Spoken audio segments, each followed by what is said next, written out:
Hello बच्चों, चलिए प्रश्न को पढ़ते हैं और समझते हैं। एन प्रेक्षणों का माध्य एक्स बार है। यदि एक प्रेक्षण एक्स एन प्लस एक जोड़ी जाती है तब माध्य समीकरण समान है। तो हमसे पूछा गया है एक्स एन प्लस एक का मान है। विकल्प दिए गए हैं हमें 0, 1, एन और एक्स का बार। प्रश्न को हल करने से पहले हम प्रश्न के लिए मुख्य अवधारणा लिख लेते हैं। तो प्रश्न के लिए मुख्य अवधारणा जिसकी सहायता से इस प्रश्न को हल किया जाएगा। मुख्य अवधारणा में हम माध्य ज्ञात करने का सूत्र लिखने वाले हैं। तो जिसका व्यापक सूत्र कुछ इस प्रकार से लिखा जाता है बच्चों। माध्य को हम एक्स बार से व्यक्त करते हैं और ये होता है 1/n, जहाँ n प्रेक्षणों की संख्या होती है। और यहाँ पर हम इसे लिख सकते हैं समेसन i बराबर 1 से n तक एक्स आई। तो x1, x2, x3 इसके प्रेक्षण होते हैं, इसमें n प्रेक्षण होते हैं। तो ये सूत्र आप यहाँ पर प्रयोग करेंगे। अब हम चलते हैं प्रश्न की ओर। तो हमसे कहा गया n प्रेक्षण का माध्य x बार है। तो यहाँ पर हम लिख लेते हैं कि यदि n प्रेक्षणों का माध्य, यदि n प्रेक्षणों का माध्य हमें कितना दिया गया है, हमें दिया गया है x बार है,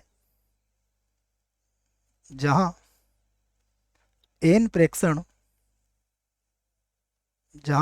प्रेक्षण क्रमशः क्या है, x1, x2 और इसी प्रकार xn है। ये हमने प्रेक्षण ले लिया बच्चों। तो अब देखिए x बार बराबर क्या हो जाएगा, यहाँ से x बार बराबर 1/n, उसके बाद होगा समेसन i बराबर 1 से n तक, और ये क्या बन जाएगा xi। इसे हम समीकरण 1 बना लेते हैं। अब जो प्रश्न ने कहा है उसकी बात मान लेते हैं। तो यहाँ से लिख देता हूँ मैं प्रश्नानुसार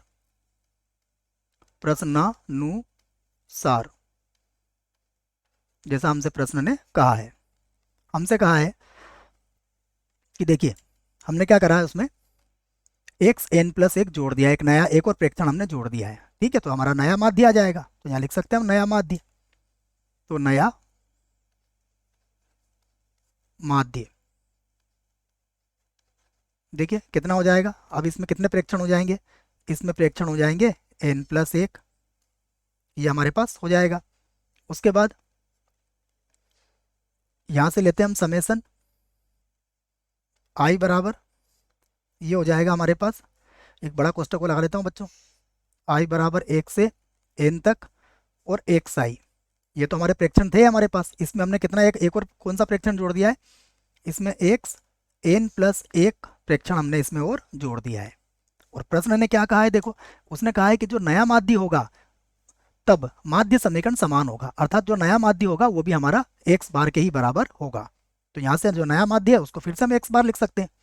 तो इसे लिख दिया मैंने x बार बराबर, यहाँ पर अगर देखें तो 1/n+1, ये तो वैसे ही रहेगा कोष्टक। देखिए समेसन i बराबर n से लगा के xi, ये किसके बराबर हो जाएगा, ये हो जाएगा n x बार के बराबर, और प्लस ये होगा x n+1। ये कहाँ से आया, ये जो समीकरण नंबर 1 बनाई है, यहाँ से देखिए आप n को बराबर के उधर ले जाइए तो n x का बार हो जाएगा। चाहो तो मैं कारण भी यहाँ पर लिख देता हूँ। कारण क्या है, समीकरण एक का प्रयोग यहाँ पर किया गया है, ये भी हमने लिख दिया। अब n+1 को आप इधर गुणा कर सकते हैं। देखो तो यहाँ से लिख दूंगा मैं n x बार प्लस x बार बराबर, यहाँ पर हो जाएगा n x बार और प्लस यहाँ पर हो जाएगा x n+1। यहाँ पर देखो n x बार से n x बार आप काट सकते हो, तो x n+1 ये किसके बराबर आया, ये बराबर आ गया x बार के।